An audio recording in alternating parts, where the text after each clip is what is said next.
Hey everyone, JT here. In this lesson, we're going to be talking about something that's not so pleasant, but super important: avoiding financial scams. Now, you might be thinking, scams? I'm too smart to fall for that. But here's the thing: scammers are getting more and more sophisticated these days. They're like those sneaky little chameleons we talked about, consistently changing their colors to blend in and trick unexpected victims. Okay, think of little Johnny. He's counting his hard-earned money when suddenly a sly-looking fox approached him with a proposition. Hey kid, the fox says, I've got a secret investment opportunity that will double your money overnight.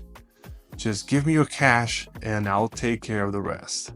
Now, little Johnny is a pretty smart kid, but he's also eager to grow his fortune. He hands over his money, and guess what? The fox disappeared into the woods, never to be seen again. Poor little Johnny just learned a hard lesson about financial scams. So, how can you avoid falling victims of these sneaky scammers? Okay, so here are a few tips. Be skeptical. Okay, if it sounds too good to be true, it probably is. Don't believe promises of guaranteed high returns or once-in-a-lifetime opportunities. Do your research.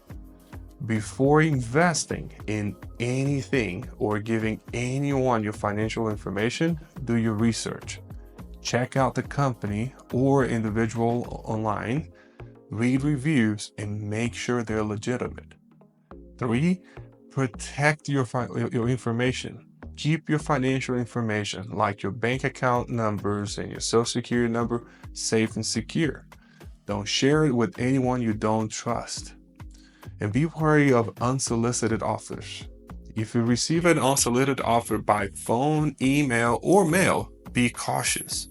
Scammers often use these tactics to target unsuspecting victims. And trust your gut.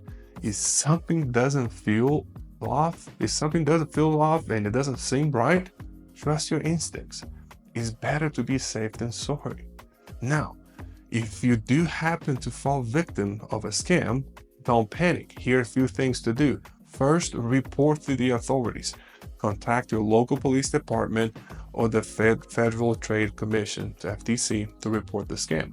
Then, contact your bank, or a credit card company. If you share your financial information, notify your bank or credit card company immediately. Then, monitor your accounts. Keep a close eye on your accounts and credit reports for any suspicious activity.